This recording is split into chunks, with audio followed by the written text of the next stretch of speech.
السلام علیکم ورحمۃ اللہ وبرکاتہ، نحمدہ ونصلی علی رسولہ الکریم، اما بعد فاعوذ باللہ من الشیطان الرجیم، بسم اللہ الرحمن الرحیم، رب اشرح لی صدری ویسر لی امری واحلل عقدۃ من لسانی یفقہوا قولی۔ قیامت کے دن کے بارے میں اللہ سبحانہ تعالیٰ کا ارشاد ہے، بسم اللہ الرحمن الرحیم، لا اقسم بیوم القیامہ ولا اقسم بالنفس اللوامہ، ایحسب الانسان ان لن نجمع عظامہ، بلا قادرین علی ان نسوی بنانہ، بل یرید الانسان لیفجر امامہ، یسأل ایان یوم القیامہ، فإذا برق البصر وخسف القمر وجمع الشمس والقمر، یقول الانسان یومئذ أین المفر، کلا لا وزر إلی ربک یومئذ المستقر۔ نہیں میں قیامت کے دن کی قسم کھاتا ہوں، اور نہیں میں بہت ملامت کرنے والے نفس کی قسم کھاتا ہوں۔ کیا انسان گمان کرتا ہے کہ بے شک ہم کبھی اس کی ہڈیاں اکٹھی نہیں کریں گے؟ کیوں نہیں، ہم انہیں اکٹھا کریں گے، اس حال میں کہ ہم قادر ہیں کہ اس کی انگلیوں کے پورے درست کر کے بنا دیں۔ بلکہ انسان چاہتا ہے کہ اپنے آگے آنے والے دنوں میں بھی نافرمانی کرتا رہے۔ وہ پوچھتا ہے اٹھ کھڑے ہونے کا دن کب ہوگا؟ پھر جب آنکھ پتھرا جائے گی اور چاند گہنا جائے گا اور سورج اور چاند اکٹھے کر دیے جائیں گے، اور انسان اس دن کہے گا کہ بھاگنے کی جگہ کہاں ہے؟ ہرگز نہیں، پناہ کی جگہ کوئی نہیں، اس دن تیرے رب ہی کی طرف جا ٹھہرنا ہے۔ یعنی بالآخر ہم سب کی ملاقات اللہ رب العزت سے ہونے والی ہے، لہذا ہم سب کو اس کی تیاری کرنے کی ضرورت ہے۔ ہم پڑھ رہے تھے قیامت کے دن کے حالات کے بارے میں کہ اس دن مختلف لوگوں کا حال مختلف ہوگا، اور یہ ان کے اعمال کی بنیاد پر ہوگا۔ ان کے ظاہری اعمال، ان کے باطنی اعمال، یہ سب دیکھے جائیں گے، کیونکہ معاملہ اللہ رب العزت کے ساتھ ہے۔ کچھ لوگ اس دن اللہ کے پڑوسی ہوں گے۔ رسول اللہ صلی اللہ علیہ وسلم نے فرمایا، یقیناً اللہ قیامت کے دن اعلان کرے گا، میرے پڑوسی کہاں ہیں، میرے پڑوسی کہاں ہیں؟ تو فرشتے پوچھیں گے، اے ہمارے رب، کسے زیب دیتا ہے کہ آپ کے پڑوس میں آئے؟ اس پر اللہ تعالیٰ فرمائے گا، مساجد کو آباد کرنے والے کہاں ہیں؟ کیونکہ مسجدیں اللہ کا گھر ہیں۔ تو جو لوگ مسجدوں کو آباد کرتے ہیں، نمازوں کے ساتھ، عبادات کے ساتھ، تعلیم کے ساتھ، صفائی ستھرائی کے ساتھ، تعمیر کر کے، تو ایسے لوگ دراصل اللہ کے بہت مقرب بندوں میں سے ہیں۔ پھر نبی صلی اللہ علیہ وسلم کے بھی کچھ لوگ قریب ہوں گے۔ رسول اللہ صلی اللہ علیہ وسلم نے فرمایا، میں اور تم یعنی فاطمہ رضی اللہ عنہا اور یہ دونوں یعنی حسن حسین رضی اللہ عنہما اور یہ سونے والا یعنی حضرت علی رضی اللہ عنہ قیامت کے دن ایک مقام پر ہوں گے، یعنی آپ کے اہل بیت میں سے کچھ لوگ آپ کے بہت قریب ہوں گے۔ اہل بیت کے علاوہ، ان رشتہ داروں کے علاوہ متقی لوگ قیامت کے دن نبی صلی اللہ علیہ وسلم کے دوست ہوں گے، آپ کے قریب ہوں گے۔ رسول اللہ صلی اللہ علیہ وسلم نے فرمایا، قیامت کے دن پرہیزگار لوگ میرے دوست ہوں گے، اگرچہ وہ نسب میں قریب تر ہوں یا نہ ہوں۔ خیال رکھنا کہیں ایسا نہ ہو کہ لوگ تو میرے پاس نیک اعمال لے کر آئیں اور تم دنیا کی خیانتوں اور دوسروں کے غصب شدہ حقوق کو اپنے کندھوں پر اٹھا کر لاؤ اور پکارو، اے محمد، اور میں ادھر ادھر اعراض کرتے ہوئے کہوں نہیں۔ پھر آپ نے اپنی دونوں جانب اعراض کیا، یعنی میں اپنا منہ موڑ لوں، تم دائیں طرف سے آؤ تو میں بائیں طرف منہ موڑ لوں، اور بائیں طرف سے آؤ تو میں دائیں طرف منہ موڑ لوں، یعنی میں تمہارے ساتھ بات ہی نہ کروں اور تمہاری کوئی مدد نہ کروں۔ پھر اسی طرح عمدہ اخلاق والے قیامت کے دن نبی صلی اللہ علیہ وسلم کے قریب ہوں گے۔ مسند احمد کی روایت میں ہے، رسول اللہ صلی اللہ علیہ وسلم نے ایک مجلس میں 3 مرتبہ فرمایا، کیا میں تمہیں یہ نہ بتاؤں کہ قیامت کے دن کون تم میں سب سے زیادہ میری نگاہوں میں محبوب اور میرے قریب تر مجلس والا ہوگا؟ ہم نے عرض کیا، کیوں نہیں یا رسول اللہ؟ آپ صلی اللہ علیہ وسلم نے فرمایا، تم میں سے جس کے اخلاق سب سے زیادہ اچھے ہوں، یعنی جس کا اخلاق جتنا زیادہ اچھا ہوگا وہ اتنا ہی نبی صلی اللہ علیہ وسلم سے قریب ہوگا۔ اور اچھے اخلاق میں کیا چیز آتی ہے، ایک دوسری حدیث سے بھی کچھ وضاحت ہوتی ہے اس طرح کہ وہ لوگ جو منکسر المزاج ہیں، یعنی ہمبل ہیں، عاجزی اختیار کرنے والے ہیں، جو محبت کرتے ہیں اور محبت کیے جاتے ہیں، یعنی لوگوں میں گھل مل کر رہتے ہیں، اور یہ اسی وقت ممکن ہوتا ہے جب انسان دوسروں کی غلطیاں معاف کر دے۔ اچھے اخلاق کا مظاہرہ بھی اسی وقت ہو سکتا ہے جب انسان دوسروں کی خامیوں پر نظر نہ رکھے، کیونکہ اگر آپ کسی کی خامیوں پر، کسی کی برائیوں پر، کسی کی طرف سے پہنچنے والی تکلیف کو یاد رکھیں گے تو آپ کبھی بھی اس کے ساتھ اچھا معاملہ نہیں کر سکتے۔ آپ کے دل میں اگر کوئی بھی کسی کے بارے میں برا خیال ہے تو وہ لازماً آپ کے چہرے پر بھی نمایاں ہوگا، اور پھر آپ کی آواز میں اور آپ کے رویے میں وہ ظاہر ہونے لگے گا، اور اس طرح آپ اچھے اخلاق سے دور ہوتے جائیں گے۔ تو اس لیے اچھا اخلاق اسی کا ہو سکتا ہے جو لوگوں کو معاف کرنے والا ہو اور لوگوں کی خامیوں کی بجائے ان کی خوبیوں پر نظر رکھنے والا ہو۔ پھر اسی طرح بیٹیوں کی پرورش کرنے والے بھی نبی صلی اللہ علیہ وسلم کے قریب ہوں گے۔ رسول اللہ صلی اللہ علیہ وسلم نے فرمایا، جس نے 2 بیٹیوں کی پرورش کی یہاں تک کہ وہ بالغ ہو گئی، میں اور وہ قیامت کے دن اس طرح ہوں گے، اور آپ نے اپنی انگلیوں کو ملا کر بتایا، یعنی بالکل ساتھ ساتھ ہوں گے۔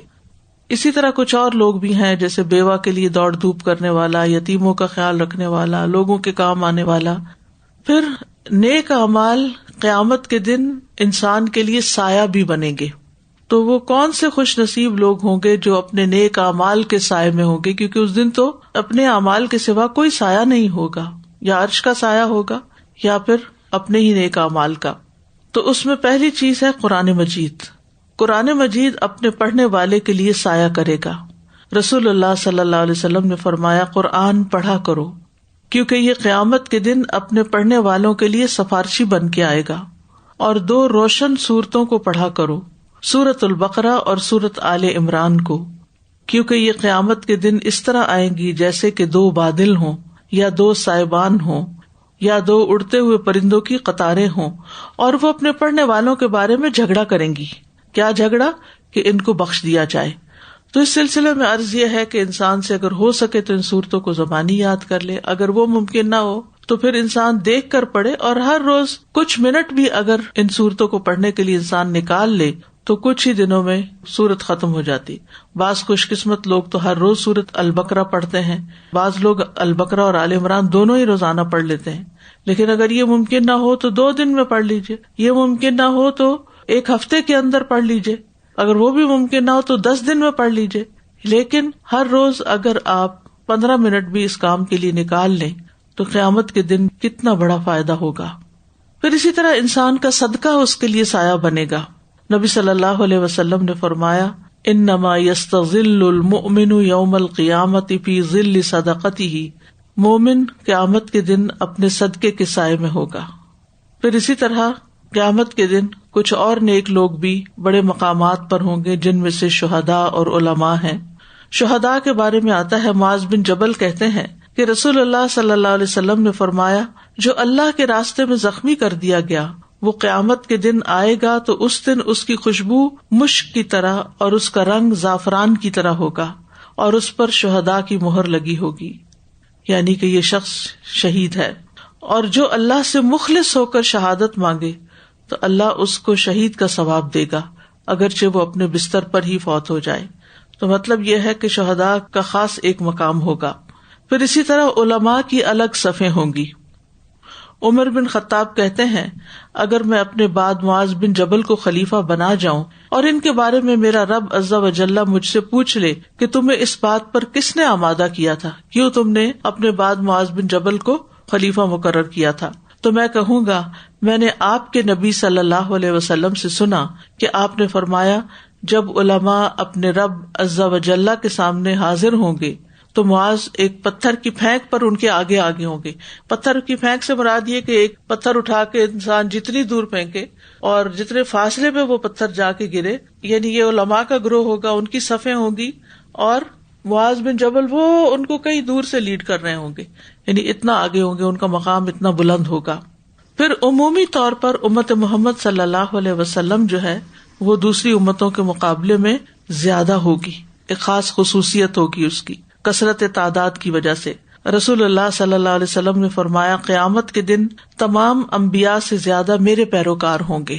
مسند احمد کی روایت ہے، آپ نے فرمایا محبت کرنے والی اور بچے جننے والی عورت سے شادی کیا کرو کہ میں قیامت کے دن دیگر انبیاء علیہم السلام پر تمہاری کثرت پر فخر کروں گا. پھر وضو کے آثار سے پہچانی جائے گی امت. بخاری کی روایت ہے، رسول اللہ صلی اللہ علیہ وسلم نے فرمایا میری امت کے لوگ وضو کے نشانات کی وجہ سے قیامت کے دن سفید پیشانی اور سفید ہاتھ پاؤں والوں کی شکل میں بلائے جائیں گے، یعنی ان کے چہرے بھی چمک رہے ہوں گے اور ان کے ہاتھ پاؤں بھی سفید ہوں گے. پس تم میں سے جو کوئی اپنی چمک بڑھانا چاہتا ہے تو اسے چاہیے کہ وہ بڑھا لے. مراد اس سے کیا ہے کہ وضو اچھی طرح کرے، اور اچھی طرح وضو کرنے میں تدلیق ہوتی ہے، یعنی کہ مل مل کے دھونا. ایک تو نہ صرف پانی بہا لینا، ٹیپ کھولی تیز اور اس کے آگے ہاتھ گیلے کر کے اور پھر چہرے پہ چینٹے مار لی، یہ نہیں ہے وضو کا صحیح طریقہ. ٹیپ کو بہت کم کھولا جائے اور پھر اس کے بعد یہ کہ بائیں ہاتھ سے دائیں ہاتھ کو اور دائیں ہاتھ سے بائیں ہاتھ کو اچھی طرح ملا جائے. اسی طرح کلی کی جائے تو ساتھ میں مسواک کیا جائے، یا پھر یہ کہ انگلی پھیر لی جائے منہ کے اندر. ناک میں بھی اچھی طرح پانی چڑھایا جائے اور جھاڑا جائے، اور پھر اسی طرح چہرے کو بھی خوب ملا جائے تاکہ کوئی حصہ خشک نہ رہے. تو آپ دیکھیے جیسے آپ کوئی برتن مانجتے ہیں تو جتنا زیادہ رگڑ کے اس کو مانجتے ہیں تو اتنی اس کی چمک نکل آتی ہے. تو اسی طرح جو شخص اچھی طرح وضو کرے گا اور خوب احتیاط کے ساتھ اور مل مل کے، تو اس کی چمک بھی بڑھے گی. اور اس کے علاوہ یہ کہ اگر انسان پورا ان کو دھوئے گا، کوئی حصہ خشک نہیں رہنے دے گا، یعنی جیسے بازو دھوئے تو کوہنی کو پوری طرح دھلا ہوا ہونا چاہیے، اسی طرح ٹخنے بھی خشک نہ رہے اور ٹخنوں سے تھوڑا اوپر تک بھی دھلا ہوا ہو، تو انسان اپنی چمک بڑھائے اچھی طرح وضو کر کے. رسول اللہ صلی اللہ علیہ وسلم نے فرمایا قیامت کے دن میں اپنے ہر امتی کو پہچان لوں گا. صحابہ نے عرض کیا یا رسول اللہ، مخلوق کے اتنے بڑے ہجوم میں آپ انہیں کیسے پہچانیں گے؟ آپ نے فرمایا یہ بتاؤ اگر تم کسی استبل میں داخل ہو جہاں کالے سیاہ گھوڑے بندھے ہوئے ہوں اور ان میں ایک گھوڑے کی پیشانی روشن چمکدار ہو اور سفید ہو، تو کیا تم اس کو دوسرے گھوڑوں میں پہچان لو گے؟ انہوں نے جواب دیا کیوں نہیں. آپ نے فرمایا اسی طرح اس دن میرے امتیوں کی پیشانیاں سجدوں کی وجہ سے روشن اور وضو کی وجہ سے ان کے اعضاء چمک رہے ہوں گے. پھر اسی طرح حشر کے میدان میں کچھ اور نیک لوگوں کا مقام بھی اس طرح بیان کیا گیا ہے. آپ نے فرمایا قیامت کے دن اللہ کے افضل بندے وہ ہوں گے جو اللہ کی بہت زیادہ تعریف کرنے والے ہیں. سلسلہ صحیحہ کی یہ حدیث ہے، افضل عباد اللہ تعالی یوم القیامت الحمادون، جو اللہ کی بہت تعریف کرتے ہیں، الحمدللہ کہتے ہیں، یعنی کثرت سے پڑھتے ہیں. ہر موقع پر جہاں الحمدللہ پڑھنے کا کہا گیا اور اس کے علاوہ بھی اللہ کی نعمتوں کو دیکھ دیکھ کر اللہ کی تعریف بیان کرتے ہیں. اور صرف الحمدللہ ہی سے تعریف نہیں ہوتی، سبحان اللہ سے بھی تعریف ہوتی ہے کہ اللہ پاک ہے. نبی صلی اللہ علیہ وسلم نے فرمایا قیامت کے دن اللہ کے نزدیک بہترین بندے وہ ہوں گے جو اچھے انداز میں ادائیگیاں کرتے ہیں، یعنی ان کی بھی فضیلت ہے. جب کسی سے کوئی چیز لینے کے بعد واپس کرتے ہیں یا کوئی امانت لوٹاتے ہیں یا کوئی ذمہ داری پوری کرتے ہیں تو بہت عمدہ طریقے سے کرتے ہیں، ادائیگی اچھی کرتے ہیں. اسی طرح جیسے کسی کو مزدوری دیتے ہیں تو صرف اسی پہ اکتفا نہیں کرتے کہ جتنے اس کے پیسے بنتے اتنے دے دیے جائیں، بلکہ اس سے زیادہ دے دیتے ہیں. کسی کی سواری استعمال کی ہے، یعنی جو کرائے پر ہوتی ہیں اوبر وغیرہ یا ٹیکسی، تو اس وقت بھی پیمنٹ کرتے ہوئے اگر دیکھتے ہیں کہ غریب شخص ہے تو حق سے زیادہ بھی کر دیتے ہیں. تو اسی طرح مختلف لوگوں کو ہمیں جیسے لین دین کے معاملات میں پیسوں کی ادائیگی کرنی پڑتی ہے، امانتوں کی ادائیگی ہوتی ہے، ذمہ داریوں کی ادائیگی ہوتی ہے، تو بہترین ادائیگیاں کرنے والے یعنی اپنے کاموں کو آسان طریقے سے بجا لانے والے. اسی طرح کچھ لوگوں کو انبیاء اور شہداء کے ساتھ مقام ملے گا. نبی صلی اللہ علیہ وسلم نے فرمایا سچا امانت دار مسلمان تاجر قیامت کے دن انبیاء، صدیقین اور شہداء کے ساتھ ہوگا. یعنی کر وہ دنیا کی تجارت رہا ہے، دنیا کا مال کما رہا ہے، لیکن اس میں سچائی بھی ہے، امانت داری بھی ہے اور اسلام ساتھ ہے، تو پھر انسان کا مقام انبیاء، صدیقین اور شہداء کے ساتھ ہوگا. پھر اسی طرح آذان دینے والے، رسول اللہ صلی اللہ علیہ وسلم نے فرمایا مؤذن قیامت کے دن لمبی گردنوں والے ہوں گے، یعنی بہت اونچے قد کے ہوں گے. پھر روزہ رکھنے والے، نبی صلی اللہ علیہ وسلم نے فرمایا اس ذات کی قسم جس کے ہاتھ میں محمد صلی اللہ علیہ وسلم کی جان ہے، روزہ دار کے منہ کی بساند اللہ کے نزدیک قیامت کے دن مشک کی خوشبو سے بھی زیادہ عمدہ ہوگی، یعنی وہ قیامت کے دن اس سے خوشبو پھوٹ رہی ہوگی. استاذہ جی میں یہ سوچ رہی تھی کہ جیسے پہلے حمادون کا ذکر ہوا، پھر قرآن پڑھنے والے، صدقہ کرنے والے، پھر سبحان اللہ اچانک سے تاجر آ گئے بیچ میں.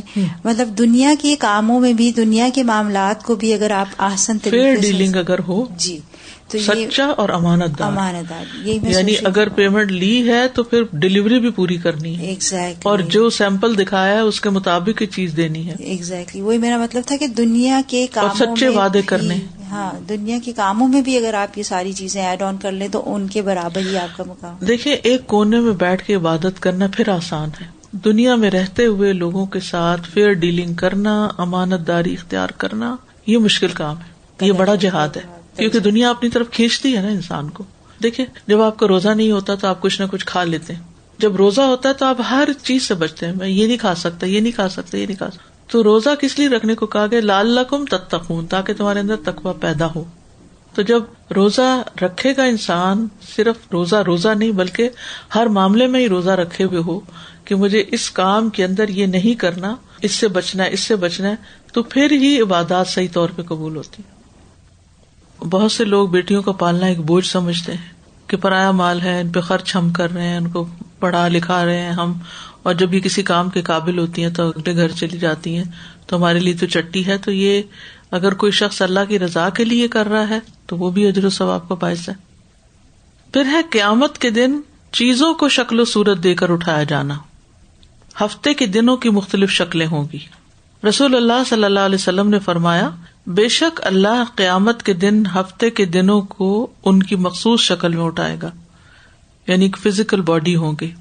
جمعہ کا دن حسین اور چمکتا دمکتا ہوگا. اہل جمعہ اس کو ایسے گھیر لیں گے جیسے دلہن کو دلہا کی طرف رخصت کرتے وقت گھیر لیا جاتا ہے، ایک ہجوم ہوتا ہے اس کے پیچھے. تو جو لوگ بھی جمعہ پڑھنے والے ہیں، جمعے کے دن کا اہتمام کرنے والے، جمعے کے دن سورۃ کہف پڑھنے والے، غسل کرنے اور باقی چیزوں کو صفائی ستھرائی کا اہتمام کرنے والے، وہ لوگ جمعے کو پہچان جائیں گے اور اس کی طرف جائیں گے. جمعہ کا دن اپنے اہل کے لیے روشنی کرے گا اور وہ اس کی روشنی میں چل رہے ہوں گے. ان کے رنگ برف کی طرح سفید ہوں گے، یعنی جمعہ والوں کے. ان کی خوشبو کستوری کی طرح مہک رہی ہوگی، یعنی پسینے کی بدبو نہیں ان سے آئے گی بلکہ خوشبو آئے گی. وہ کافور کے پہاڑوں میں گھسے ہوئے ہوں گے. جن و انس انہیں دیکھ رہے ہوں گے، یعنی باقی انسانیت انہیں دیکھے گی، اور وہ تعجب کی وجہ سے نگاہ نیچی نہیں کریں گے، وہ حیران ہو کے دیکھیں گے یہ کون ہے، یہاں تک کہ وہ جنت میں داخل ہو جائیں. حشر کے میدان میں ان کا یہی حال ہوگا. اور ثواب کی امید سے آذان دینے والوں کے علاوہ کوئی بھی ان کے اس مقام اور مرتبے تک نہیں پہنچ سکے گا. یعنی جو لوگ مسجدوں میں آذان دیتے ہیں اور ثواب کی نیت سے، نہ کہ یہ دکھانے کے لیے کہ ہماری آواز بڑی خوبصورت ہے اور ہماری آذان دوسروں کی آذان سے بہتر ہے، ریاکاری کے لیے نہیں بلکہ اللہ کی رضا کے لیے بغیر کسی معاوضے کے آذان دیتے ہیں، تو ان کا مقام جو ہے وہ بھی بہت بلند ہوگا. قرآن انسانی شکل میں آئے گا. ابن بریدہ اپنے والد سے روایت کرتے ہیں، وہ کہتے ہیں کہ رسول اللہ صلی اللہ علیہ وسلم نے فرمایا قیامت کے دن قرآن ایسے مرد کی شکل میں آئے گا جس کا رنگ اڑا ہوا ہوگا، اور وہ اپنے پڑھنے والے سے کہے گا میں وہی ہوں جس نے تجھے رات کو بیدار رکھا اور دن میں تجھے پیاسا رکھا. یعنی تو رات کو بھی پڑھتا تھا اٹھ کے تہجد میں، اور دن میں بھی پڑھتے پڑھتے تمہارا منہ سوکھ جاتا تھا. یعنی منہ کب سوکھتا ہے کسی چیز کو پڑھتے ہوئے؟ جب اس کو زیادہ پڑھا جائے، کثرت سے پڑھا جائے. پھر اسی طرح حجر اسود، رسول اللہ صلی اللہ علیہ وسلم نے فرمایا حجر اسود کے بارے میں اللہ کی قسم اللہ اسے قیامت کے دن اس حال میں اٹھائے گا کہ اس کی 2 آنکھیں ہوں گی جس سے یہ دیکھے گا، ایک زبان ہوگی جس سے یہ بولے گا. یہ اس شخص کے ایمان کی گواہی دے گا جس نے حق کے ساتھ یعنی ایمان اور اجر کی نیت سے اس کا استلام کیا ہوگا، اس کو بوسہ دیا ہوگا، اس کی طرف اشارہ کیا ہوگا، اس کو چھوا ہوگا. پھر رکن یمانی، عبداللہ ابن عمرو بن العاص رضی اللہ عنہما سے روایت ہے، وہ کہتے ہیں کہ رسول اللہ صلی اللہ علیہ وسلم نے فرمایا، قیامت کے دن رکن یمانی ابو قبیس پہاڑ سے بڑا ہو کر آئے گا، یعنی بہت بڑا بن جائے گا، وہ پتھر چھوٹا نہیں رہے گا جتنا اب ہے. اس کی 2 زبانیں اور 2 ہونٹ ہوں گے، اور obviously وہ بھی اپنے ہاتھ لگانے والوں کو، چھونے والوں کو پہچان لے گا، ان کی سفارش کرے گا شاید. اسی طرح نافرمان لوگوں کی الگ گروہ بندی ہوگی. سورۃ الرحمن میں اللہ تعالیٰ فرماتے ہیں آیت نمبر 41 میں، یعرف المجرمون بسیماہم فیؤخذ بالنواصی والاقدام، مجرم اپنی علامت سے پہچانے جائیں گے، پھر پیشانی کے بالوں اور قدموں سے پکڑا جائے گا. یعنی مجرم لوگ جو ہوں گے، جیسے شہداء اسٹیمپڈ ہوں گے، اس طرح مجرم لوگوں کی اپنی خاص پہچان ہوگی، اور ان کو پھر گھسیٹا جائے گا پیشانی کے بالوں اور قدموں سے پکڑ کر. بے نمازیوں کی بھی گروہ بندی کی جائے گی. عبداللہ ابن عمرو سے مروی ہے کہ ایک دن نبی صلی اللہ علیہ وسلم نے نماز کا ذکر کرتے ہوئے فرمایا، جو شخص اس کی پابندی کرے گا تو یہ اس کے لیے قیامت کے دن روشنی، دلیل اور نجات کا سبب بن جائے گی، اور جو شخص نماز کی پابندی نہیں کرے گا تو وہ اس کے لیے روشنی، دلیل اور نجات کا سبب نہیں بنے گی، اور وہ شخص قیامت کے دن قارون، فرعون، حامان اور ابی ابن خلف کے ساتھ ہوگا، یعنی ان کے گروہ میں شامل ہو جائے گا، قارون، فرعون، حامان اور ابی ابن خلف کے. پھر کچھ لوگ نبی صلی اللہ علیہ وسلم سے دور کر دیے جائیں گے اور بہت دور ہوں گے. رسول اللہ صلی اللہ علیہ وسلم نے فرمایا، قیامت کے دن میرے نزدیک سب سے زیادہ ناپسندیدہ اور دور رہنے والے لوگ وہ ہیں جو زیادہ باتیں کرنے والے، بلا سوچے سمجھے اور بلا احتیاط بولنے والے اور تکبر کرنے والے ہیں. تو اس لیے زبان کو بہت احتیاط سے استعمال کرنا چاہیے. یعنی نبی صلی اللہ علیہ وسلم کو وہ لوگ سخت ناپسندیدہ ہیں جو بہت باتیں کرتے ہیں، یعنی بے سوچے سمجھے بولتے چلے جاتے ہیں اور بغیر احتیاط کے بولتے ہیں، یعنی جو منہ میں آیا کہہ دیا، اور یہ پرواہ نہ کی کہ سامنے والے کو وہ کیسا محسوس ہوگا، یہ بات سچ بھی ہے یا نہیں. اور تکبر کرنے والے، ایسے لوگ نبی صلی اللہ علیہ وسلم سے دور کر دیے جائیں گے. پھر کچھ لوگ اندھیروں میں ہوں گے، اور یہ کون ہے؟ جو ظلم کرتے ہیں دوسروں پر. ظلم ہوتا ہے کسی کا حق مار لینا. رسول اللہ صلی اللہ علیہ وسلم نے فرمایا، ظلم کرنے سے بچو، کیونکہ ظلم قیامت کے دن اندھیروں کا باعث ہوگا. پھر اسی طرح دغا بازی کا جھنڈا اٹھائے ہوئے ہوگا. نبی صلی اللہ علیہ وسلم نے فرمایا، عہد توڑنے والے کے لیے قیامت کے دن ایک جھنڈا اٹھایا جائے گا اور پکارا جائے گا، یہ فلاں بن فلاں کی دغا بازی کا جھنڈا ہے، یعنی جو دوسروں کو ڈسیو کرتا ہے، دھوکہ دیتا ہے، وہ سب کے سامنے بدنام ہوگا، نظر آئے گا سب کو. پھر عہد شکنی کا جھنڈا اٹھائے ہوئے ایک اور شخص بھی ہوگا جو کسی شخص کو اس کی جان کی امان دے گا. مثلاً کسی شخص کی جان خطرے میں ہے، وہ کہتا ہے آؤ میرے پاس آ جاؤ، میں تمہاری حفاظت کرتا ہوں، کسی کو نہیں بتاؤں گا کہ تم میرے پاس ہو. پھر وہ اس کو مار ڈالے تو قیامت کے دن اس کو عہد شکنی کا جھنڈا دیا جائے گا، یعنی دھوکہ دیا اس نے یا دشمن کو بتا دے. پھر کچھ لوگ قیامت کے دن بدترین لوگ ہوں گے، وہ لوگ جو قبروں کو مساجد بناتے ہیں اور ان میں تصویریں رکھتے ہیں. ام حبیبہ اور ام سلمہ رضی اللہ عنہا نے ایک گرجے کا ذکر کیا جسے انہوں نے حبشہ میں دیکھا تھا. اس کے اندر تصویریں تھی. انہوں نے اس کا ذکر نبی صلی اللہ علیہ وسلم کے سامنے کیا تو آپ نے فرمایا، جب ان میں کوئی نیک مرد ہوتا اور اس کی وفات ہو جاتی تو اس کی قبر کو وہ لوگ مسجد بناتے اور پھر اس میں اس کی تصویریں رکھتے. آج دیکھیں کیا حال ہو رہا ہے ہماری امت کا. تو اس چیز سے توبہ کرنی چاہیے اور بچنا چاہیے. قبر عبرت کی جگہ ہے، نہ کہ میلہ لگانے کی اور سجانے کی. اپنے آپ کو شہنشاہ کہلوانے والے. رسول اللہ صلی اللہ علیہ وسلم نے فرمایا، قیامت کے دن اللہ کے نزدیک سب سے مبغوض اور بدترین آدمی وہ ہوگا جس کا نام شہنشاہ رکھا گیا ہو. اللہ کے سوا کوئی بادشاہ نہیں ہے. نبی صلی اللہ علیہ وسلم نے فرمایا، تم قیامت کے دن لوگوں میں سے بدترین آدمی کو پاؤ گے جو ان لوگوں کی بات ان تک پہنچاتا ہے اور ان کی بات ادھر پہنچاتا ہے، یعنی فساد ڈلوانے والا دو رخا انسان. لیکن اگر کسی نے اس نیت سے بات نہیں پہنچائی، ویسے ہی کوئی ذکر کر دیا کسی مصلحت یا کسی اور وجہ سے، تو امید ہے کہ اس کے ساتھ بخشش کا معاملہ کیا جائے گا. پھر شر پسند لوگ. نبی صلی اللہ علیہ وسلم نے فرمایا اللہ کے ہاں قیامت کے دن وہ لوگ بدترین ہوں گے جن کے شر سے ڈر کر لوگ ان سے ملنا جلنا چھوڑ دیں گے. یعنی دنیا میں اگر کوئی شخص کسی کے شر سے بچنے کے لیے اس سے ملنا جلنا چھوڑ دیتا ہے تو جس سے چھوڑا گیا ملنا جلنا وہ انتہائی بدترین حالت میں ہوگا قیامت کے دن. بعض لوگوں کا تو کام ہی دوسروں کو تنگ کرنا ہوتا ہے. یعنی جب بولیں شر کی بات، جب کوئی معاملہ کریں برائی کریں، عزت پامال کریں، دھوکہ دیں.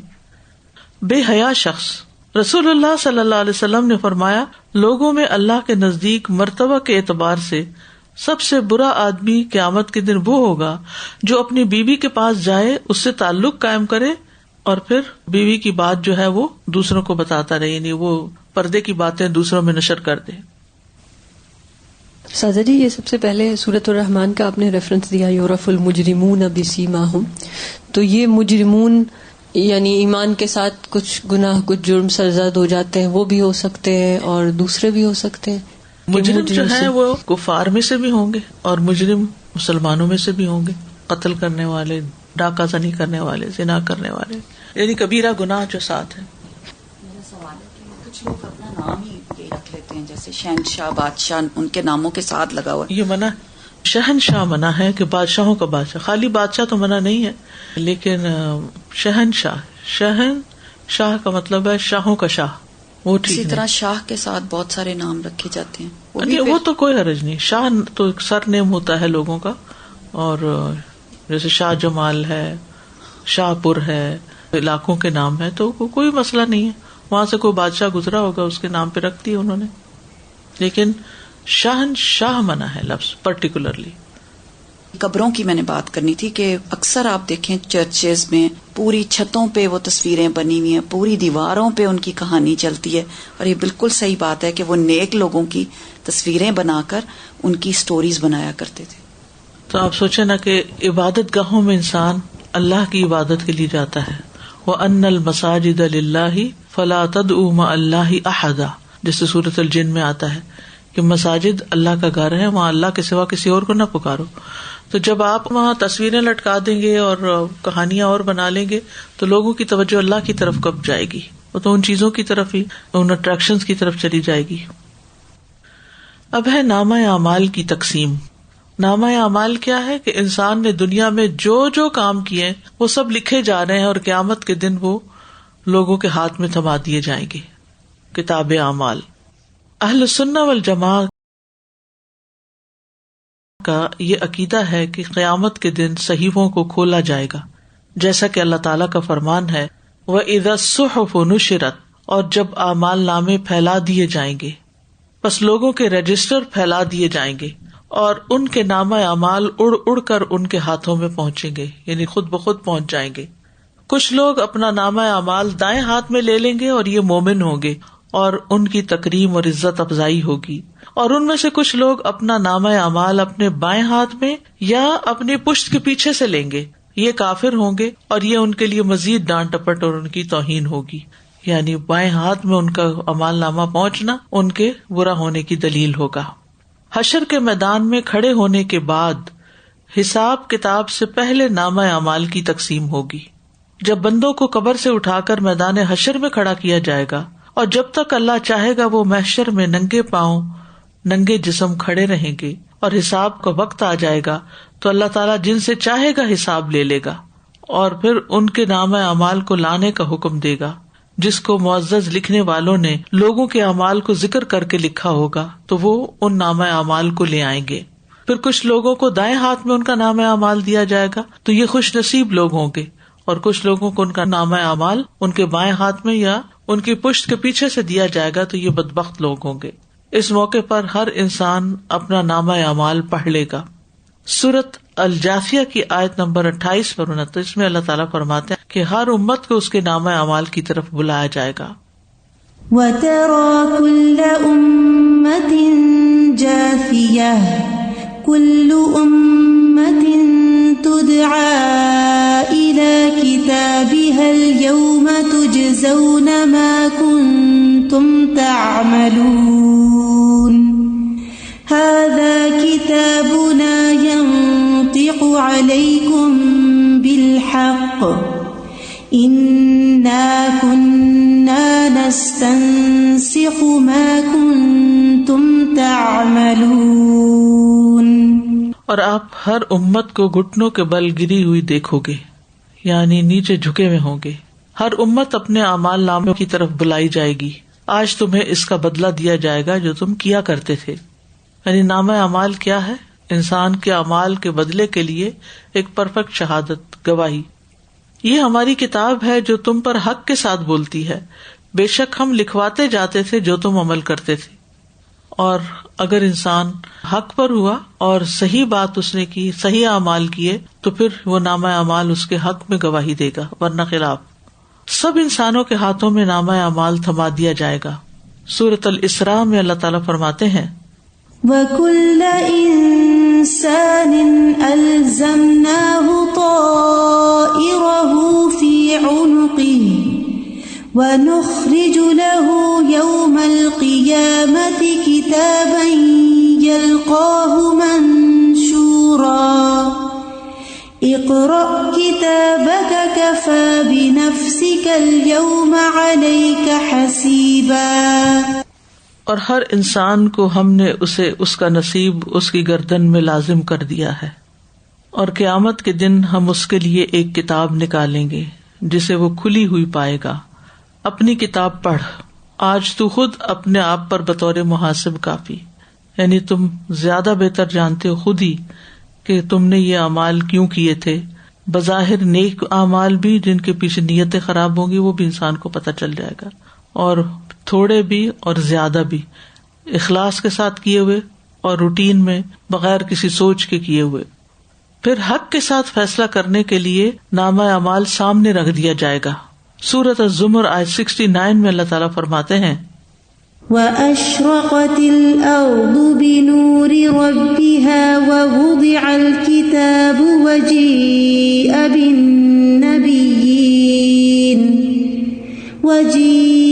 بِالنَّبِيِّينَ وَالشُّهَدَاءِ وَقُضِيَ بَيْنَهُم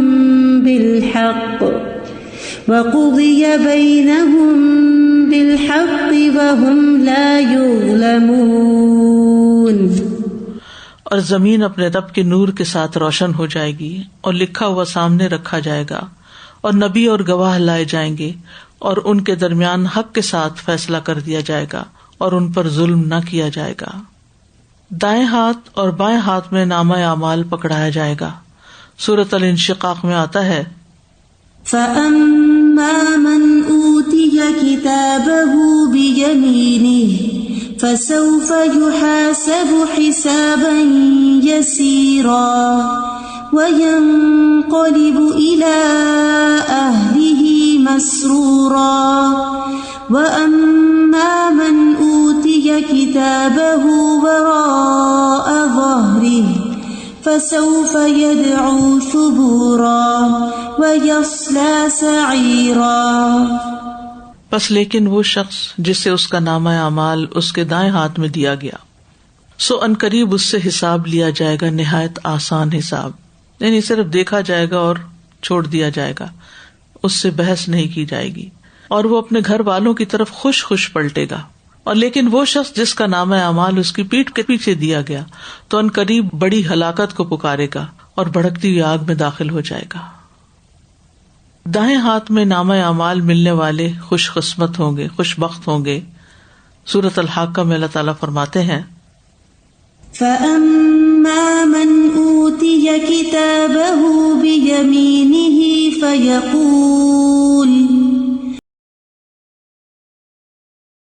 فَيَقُولُ هَاؤُمُ اقْرَءُوا كِتَابِيَهْ إِنِّي ظَنَنتُ أَنِّي مُلَاقٍ حِسَابِيَهْ فَهُوَ فِي عِيشَةٍ رَاضِيَةٍ فِي جَنَّةٍ عَالِيَةٍ.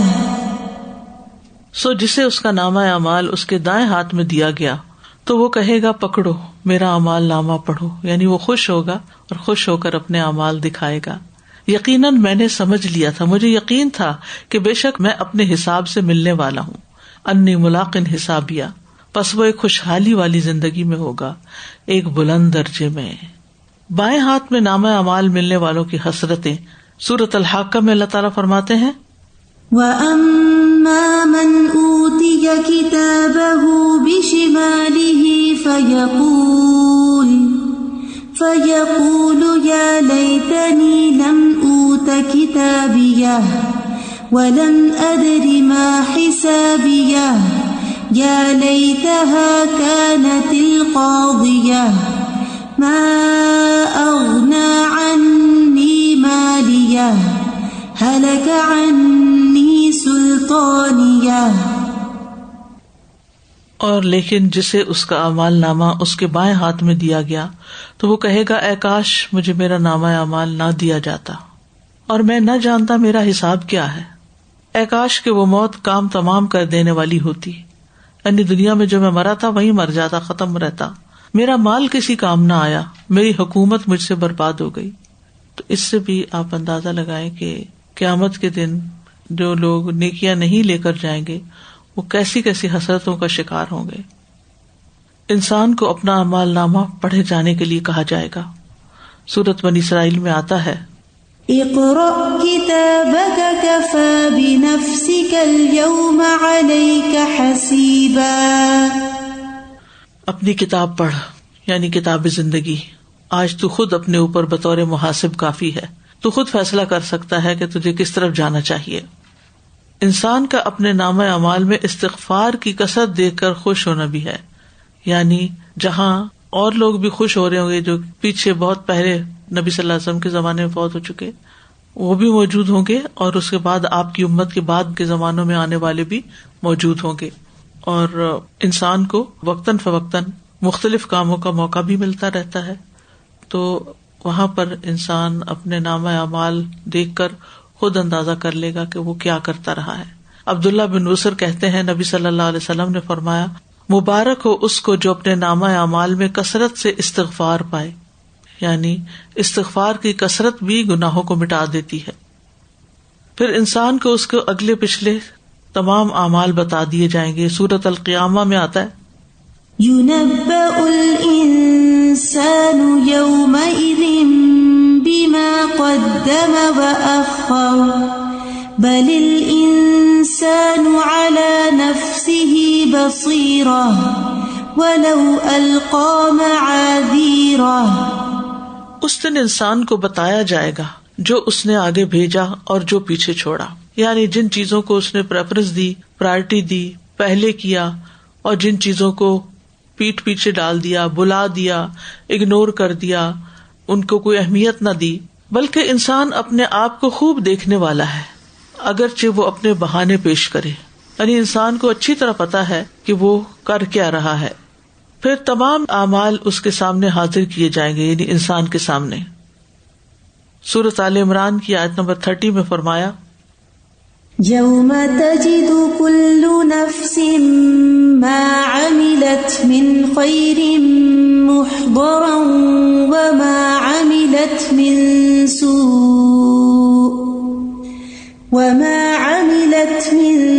سُوءٍ تَوَدُّ لَوْ أَنَّ بَيْنَهَا وَبَيْنَهُ أَمَدًا بَعِيدًا.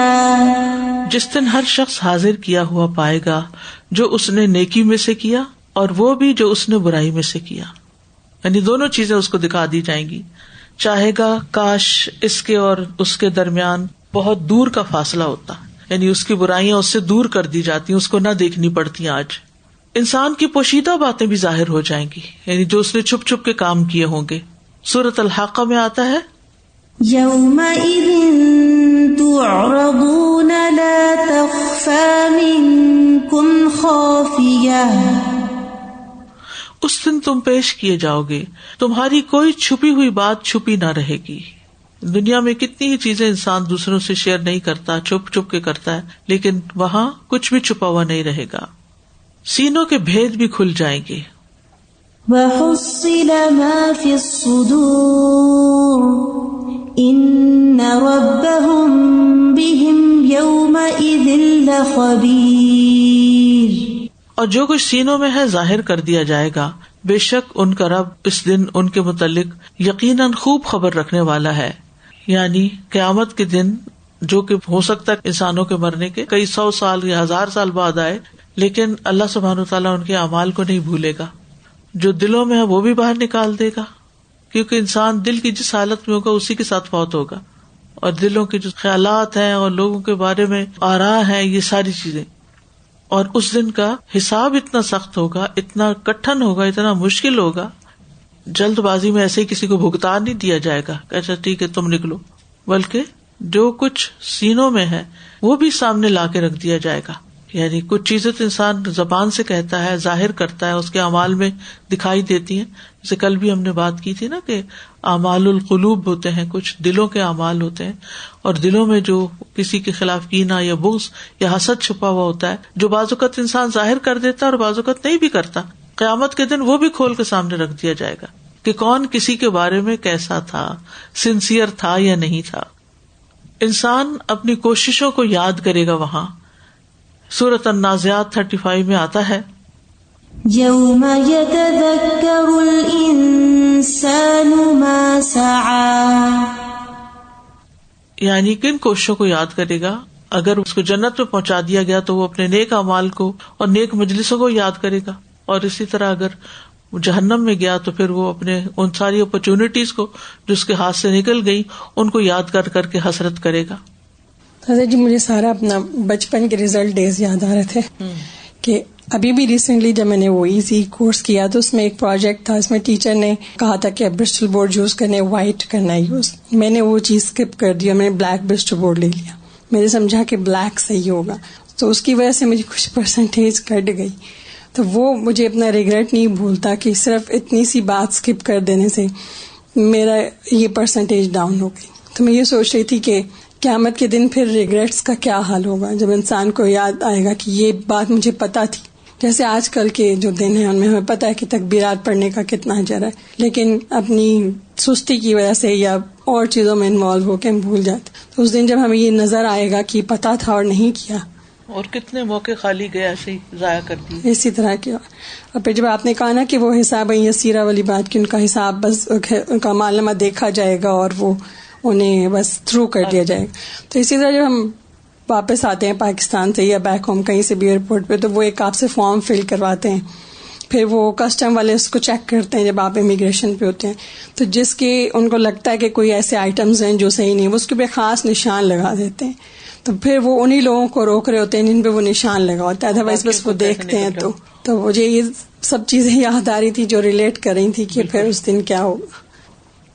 صحیفوں میں کیا لکھا ہے؟ اللہ تعالیٰ ہر چیز لکھ کے محفوظ کر رہے ہیں. انا نحن نحیی الموتى ونکتب ما قدموا وآثارهم وکل شیء احصیناہ فی امام مبین. بے شک ہم ہی مردوں کو زندہ کرتے ہیں اور ہم لکھ رہے ہیں جو عمل انہوں نے آگے بھیجے اور ان کے چھوڑے ہوئے نشان بھی، اور جو بھی چیز ہے ہم نے ایک واضح کتاب میں ضبط کر رکھی. یعنی انسان کی پوری زندگی کا ریکارڈ تیار ہو رہا ہے، ہر چیز کے ڈاکیومینٹس بن رہے ہیں.